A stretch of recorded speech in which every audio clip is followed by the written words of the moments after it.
जो बोल बिगड़े उसके बाद माहौल बिगड़ा। उन्होंने वहाँ लाठियां चार्ज करवा दी। जैसे ही महिला सरपंच वहाँ पे बैठी हुई थी, बैठी हुई के ऊपर ही उन्होंने लाठियां चलवाई हैं। मान तो कल आपने देख लिया होगा, डंडा गिल्ला सामान देने लग रही है, इससे बढ़िया और सामान के दोगी जब डंडा गिल्ला बजा बजा के लुगाइया के बाल तक पकड़ पकड़ के खींचे हैं, बेटी बचाओ बेटी पढ़ाओ का नारा देवे।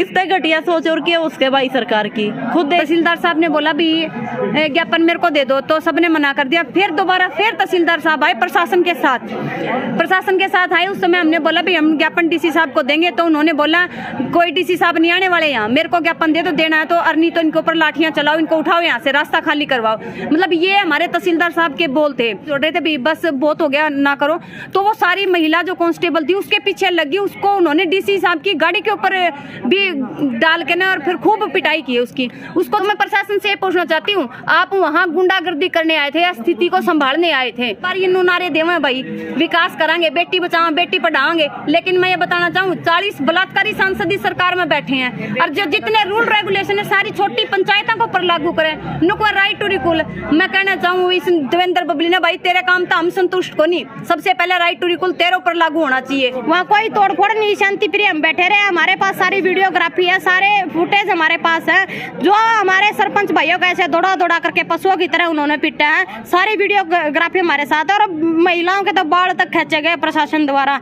कविता जी, जो कल का प्रकरण बताया जा रहा है लाठीचार्ज कहीं हो चुकी है, तो क्या कुछ मामला था थोड़ा विस्तार से? भाई हमने ज्ञापन देना था उपायुक्त महोदय को, तो हम रानी तालाब से चले थे और पूरे 12:15 बजे हम डीसी ऑफिस के सामने पहुंच गए थे। वहां पहुंचने के बाद हमने ये बोला था भी हम डीसी साहब को ज्ञापन देंगे, लेकिन डीसी साहब नहीं आए। वहाँ एसडीएम साहब आए, तो हमारे सभी सरपंचों की, जींद के जिले के सभी सरपंचों की मांग थी हम डीसी साहब को ही ज्ञापन देंगे, क्योंकि पिछली बार जब ये ज्ञापन देने गए तो उन्होंने बोला 5 व्यक्ति ऊपर आके दे जाओ। 5 व्यक्ति जब ये ऊपर देने गए तो इनके साथ जो भाषा का प्रयोग किया गया वो अभद्र भाषा थी और इनको धक्के मारकर वहां से निकाला गया और ये बोला गया, धमकी मैं कहूंगी भाई FIR दर्ज कर देंगे आपके ऊपर। तो इसलिए इन्होंने फैसला किया भाई उपायुक्त महोदय नीचे आएंगे और हमारा ज्ञापन लेंगे।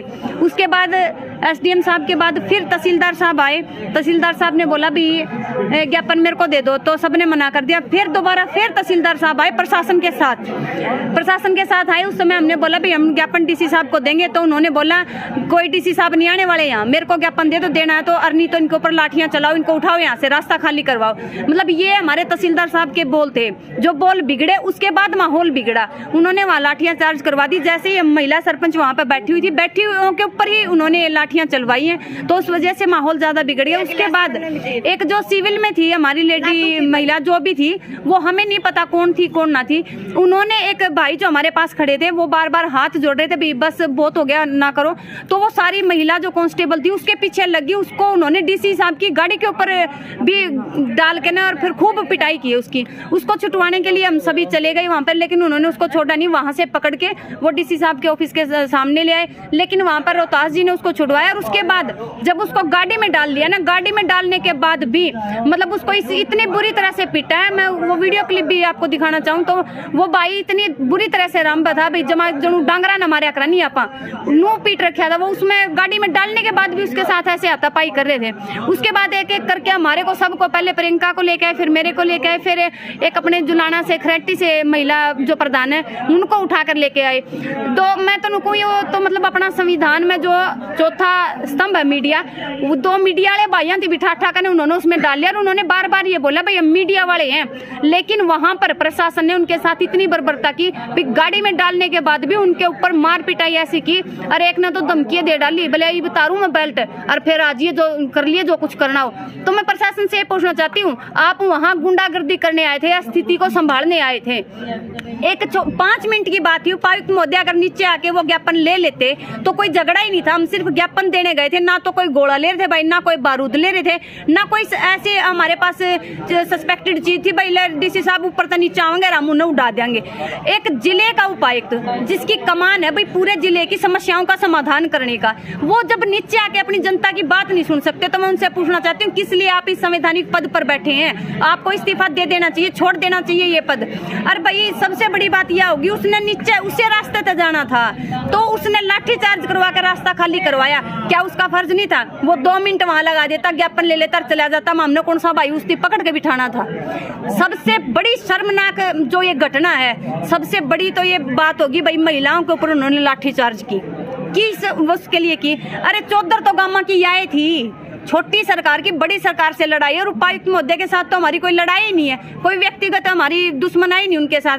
सिर्फ हम ज्ञापन देने गए थे और वो ज्ञापन उन्होंने उनके माध्यम से हम ऊपर वाली सरकार तक पहुंचाना चाहते थे। तो डीसी साहब से पूछना चाहती हूँ, आप किस लिए बैठे हैं इस संवैधानिक पद पर जब आप इसकी गरिमा का मान सम्मान नहीं रख सकते? तो देखो मैम, अगर डीसी साहब नहीं थे, सीटीएम, तहसीलदार, एसडीएम साहब को आप ज्ञापन दे सकते हैं, उसकी गैर मौजूद। भाई हमने पहले भी बताया आपको, भाई पहले हम ज्ञापन दे के गए थे तो उन्होंने ऊपर बुलाया, ऊपर गए तो उन्होंने हमारे साथ बदतमीजी की। बार बार बदतमीजी करवाने क्यों जाए भाई हम? अगर वो माननीय है तो ये भी माननीय है। सारे गांव की चौधर इनके पास है, गांव का भाईचारा ने एक भाईचारे से बना के चुन के, वोटों से चुन के आए हैं। कोई नाचे गाए के कोई नहीं बन रहे भाई। ठीक है, उपायुक्त महोदय ने पढ़ाई की है, वो अपने उस पे बन रहे हैं, तो हमने भी अपना भाईचारे के दम पे, वोटों के दम पे बनका रहे हैं भाई।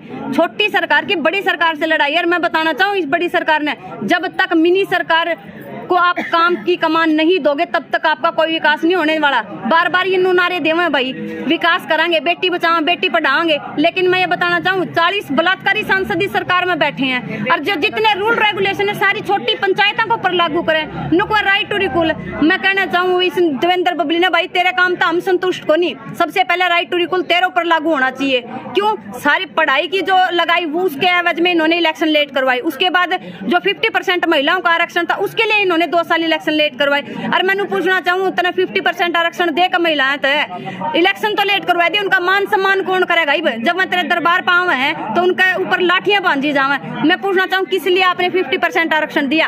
आज वही जिनको 50% आरक्षण देने के लिए इन्होंने 2 साल लेट इलेक्शन करवाए, वही आज तेरे दरबार पर बैठी हैं। और उपायुक्त महोदय ने कहना चाहूँ, या तो इनका मान सम्मान आप वापिस कीजिए, आज जनता के सामने आकर माफी मांगी जाए। जो कल उन्होंने व्यवहार किया वो वाकई में निंदनीय था। मैं उनसे ये पूछना चाहती हूँ, एक बार आप अपने घर की औरतों के साथ ऐसा करके देखिए, अपने घर की बहू बेटियों के साथ ऐसा करके देखिए, आपको पता चल जाएगा बहू बेटी की इज्जत क्या होती है। प्रियंका क्या कुछ मांग लेगा, ज्ञापन में क्या कुछ मांग थी? विज्ञापन में हमारी वैसे तो बहुत सारी मांगे थी, लेकिन जो हमारी मुख्य जो मांग थी वो ई टेंडिंग को लेकर के और राइट टू रिकॉल को लेकर के हमारी जो 2 लाइनों की जो मांग थी वो हम डीसी साहब को देना चाहते थे। रानी तालाब से हम पैदल चले थे और 12 बजे हम बैठे थे, करीबन 5 बजे तक हम बैठे रहे, लेकिन डीसी साहब ने कोई सूद हमारी नहीं ली। एक 8 धर्मिता पर हुए बैठे रहे और बार बार प्रशासन को यही ऑर्डर देते रहे ऊपर से कि भाई पंडाल खाली करवाया जाए, पंडाल खाली करवाया जाए गेट से। तो प्रशासन की भी मजबूरी होगी, हम ये नहीं कह रहे भी प्रशासन वाले भैया का दोष है, उनकी ड्यूटी है, उन्होंने अपनी ड्यूटी करी है, उनके ऊपर भी प्रेशर था, डीसी साहब का बहुत प्रेशर था, तो मजबूरी में आकर उन्हें यो काम करना पड़ा है। लेकिन इस निंदनीय घटना का जो मुख्य जिसका हम कारण बतावा तो वो डीसी साहब है, क्योंकि उन्होंने ऑर्डर दिया यदि वो 1 मिनट के लिए आकर नीचे ज्ञापन ले लेंदे तो कोई बड़ी बात नहीं होनी थी, ना ये कोई गोला बारूद ले थे, ना डीसी साहब का बस की बात थी, सरकार तक हमारी बात को जानी थी सिर्फ डीसी साहब के माध्यम से। तो यदि वो ज्ञापन आकर ले लेंदे तो कोई ऐसी बड़ी बात नहीं होनी थी।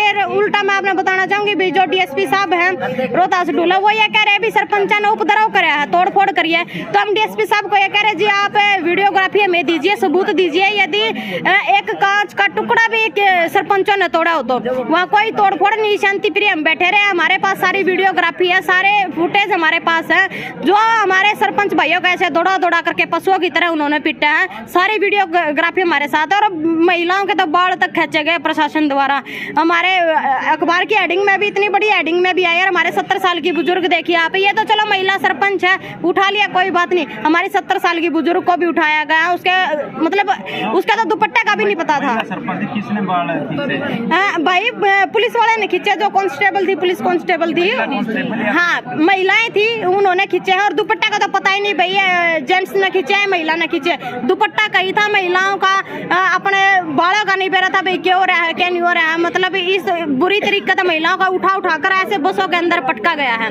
तो हम ये कह रहे हैं सरकार ने भी करे, प्रशासन ने भी करे, हमारी लड़ाई तो सरकार के लिए, लेकिन ये डीसी साहब नूचा हुआ है कि तेरे तक सीमित रहे, तू इनकी लड़ाई लड़े, तो पहले हम या तो भाई डीसी साहब लाइन पे आ जाएगा, और नहीं फिर या तो बदली करवा जाएगा, इसका इलाज हम जरूर करेंगे, क्योंकि ये छोटी बात को नहीं, बहुत बड़ी शर्म की बात है। जब जींद जिले के इलाके की जनता की आवाज है। डीसी साहब नहीं सुन रहा तो फिर सरकार की तो दूर की बात है भाई। जब एक हमारा प्रशासनिक भाईचारा हमारी बात नहीं सुन रहा है तो सरकार की तो बहुत ऊपर तक बात है। सरकार का तो हमने सरिया काटे लेकिन अभी प्रशासन वाला नौर देख ले इनका केजी में रही है।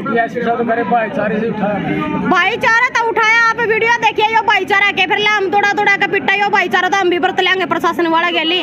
प्रशासन वाला ने इतना अत्याचार करे हैं महिलाओं के ऊपर भी, सरपंच के ऊपर भी, लेकिन हमने एक बार भी प्रशासन के ऊपर हाथ नहीं उठाया है। वो तो उपद्रव की बात करें, हमने एक बार प्रशासन के ऊपर उल्टा हाथ तक नहीं उठाया। और हमारे एक भाई की तो आपने वीडियो भी देखी होगी, इस तरह लाठियों की खोद भी मारी गई हमारे भाइयों को। गर्दन देखी नहीं उन्होंने, पेट देखा नहीं, जहाँ कहीं उन्होंने जिस भी जगह पर खोद लगी है ना लाठियों की वहाँ उन्होंने खोद लगाई है। और बहुत सारे थप्पड़ भी हमारे भाई को मारे गए, मतलब यह नहीं पता पिटाई कहाँ से हुई है। एक भाई को तो हमारे यहाँ पे आधा सूजन भी और यार फुट भी रहा, खून भी निकल रहे हैं। हमारे जो प्रधान है सरपंच एसोसिएशन के जींद के, तो बहुत निंदनीय घटना हुई है। हम सरकार को यही कहना चाह रहे भाई हमारी कोई लंबी चौड़ी मांग को नहीं। देवेंद्र बबली ने भी कहना चाह रहे भाई हम हमारी कोई लंबी चौड़ी मांग को नहीं। रही बात राइट टू रिकॉल की, सरपंच ने तो ये चोर बतावे हैं और ये खुद कुर्सी के ठेकेदार जो से हो रहे। इतना भ्रष्टाचारी सरकार में हो रहा है, इनके मंत्री तक बलात्कारी बैठे, उन पर करो ना आप कार्रवाई।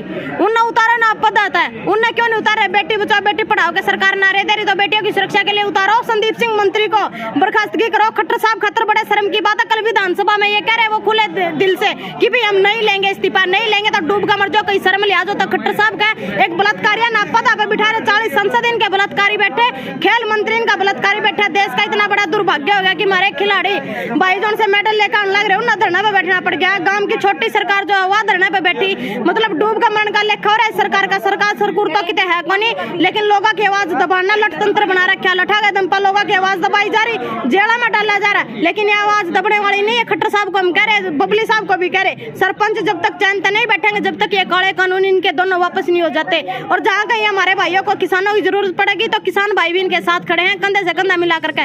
कल गिरफ्तारी भी दिया, बराबर में लठ भी खाए हमारे भैया के लिए, और सादत देने ने भी तैयार हमारे भैया के बराबर में। अकेले नहीं है सरपंच साहब जी। कितनी संख्या में सरपंच पहुंच रही थी? संख्या तो बहुत सारी थी भाई, हजारों की संख्या में थे। ऐसा नहीं है, सरपंच थे, मेंबर भी मौजूद थे, और तमाम गांव थे जितने भी जिन्होंने वोट देकर के जिताया है वो भाईचारा भी गेला था सरपंचा का। और इसी बात नहीं, आज हमारे सरपंच भाई इकट्ठे हो रहे हैं, इस निंदनीय घटना पर कोई ना कोई फैसला तो जरूर लेंगे, क्योंकि यह छोटी बात नहीं है। जब जिले का जो डीसी है वो हमारी बात नहीं सुन रहा, फिर कौन सुनेगा हमारी बात?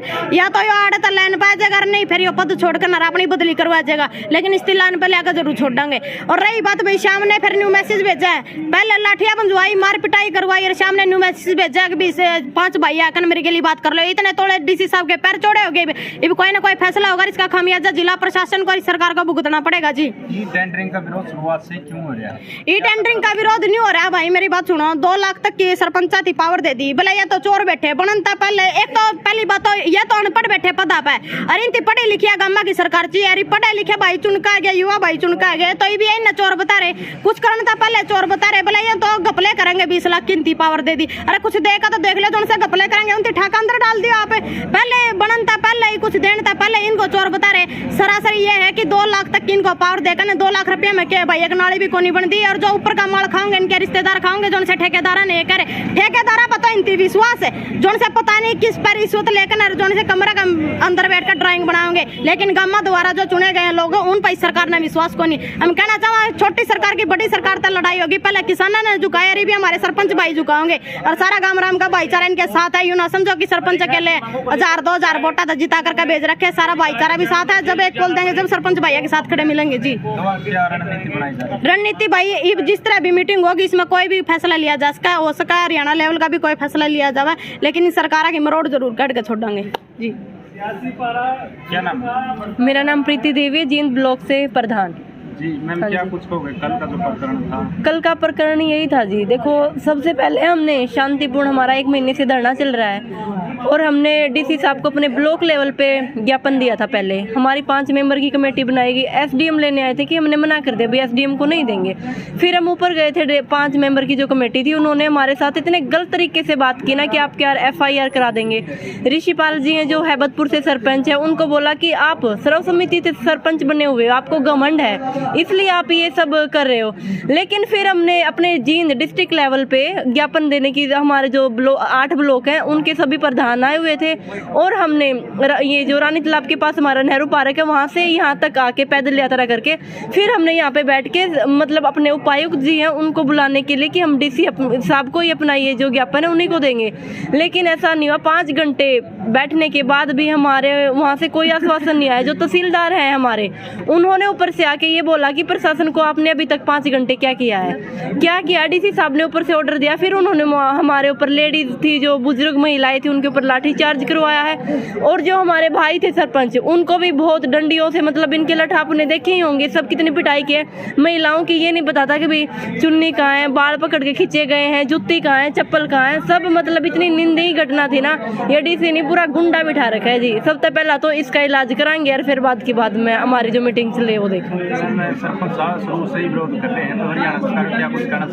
हरियाणा सरकार इतनी घटिया सरकार, या जो गठबंधन की सरकार बन रही है ना, जिससे घटिया सरकार तो कोई हो ही नहीं सकती। इसने सब वर्ग में महिलाएं होंगी, मतलब जो बुजुर्ग हैं, पेंशन वाले कर्मचारी हैं, हर एक लेवल के जो भी धरने, सब धरना में बिठा रखे हैं। कोई भी ऐसा नहीं है कि भी अपना शांति से कुछ काम करे। नरेगा वाले इन्हें बिठा रखे हैं, आंगनबाड़ी वाले आशा वर्कर हैं जो इन्हें बिठा रखे हैं, सरपंचा की बात आ रही है बिठा रखे हैं। ऊपर तक नूर कहने लग रहे सरपंच मेम्बरान पावर दे देंगे। आपस में बिड़वान का काम कर दिया है या सरकार, और वो ही बिड़वान का काम या ईब करने लग रही है। भाई सरकार है जो महिलाओं को सम्मान दे रही है, 50% आरक्षण, क्या का सम्मान दे रखा है? जो सम्मान तो कल आपने देख लिया होगा, डंडा गिल्ला सम्मान देने लग रही है। इससे बढ़िया और सम्मान के दोगे जब डंडा गिल्ला बजा बजा के लुगाइयां के बाल तक पकड़ पकड़ के खींचे हैं, बेटी बचाओ बेटी पढ़ाओ का नारा दे हुए। इससे घटिया सोच और क्या उसके भाई सरकार की, खुद देख इसको, क्योंकि वीडियो भी वायरल होने लग रही है। हमारे पास एविडेंस भी है कि तोड़ फोड़ की कह रहे हैं, कहाँ पे जाके आप भी वहाँ पे चेक कर सको। किसी प्रकार का कोई नुकसान, किसी प्रकार की कोई मतलब शीशा कहीं पे भी सरपंचों ने कुछ हुड़दंग किया हो तो, जैसे ही हमारा 1 महीने से शांति प्रिय प्रदर्शन चल रहा है ऐसे ही हमने वहाँ पे किया था। ये जो गुंडागर्दी करवाई गई है डीसी साहब ने करवाई गई है, और सारी प्रशासन ने अपने हाथ में लेके इन्होंने सब कुछ करवाया गया है। तो सब पूरे हरियाणा के सरपंच भी आ सकते हैं? हाँ जी, पूरे हरियाणा के सरपंच भी आ सकते हैं, क्यों नहीं आएंगे। हमारा जो निर्णय लिया जाएगा उस पे देखते हैं हम क्या निर्णय लिया जाता है, फिर उसके आगे कार्रवाई की जाएगी।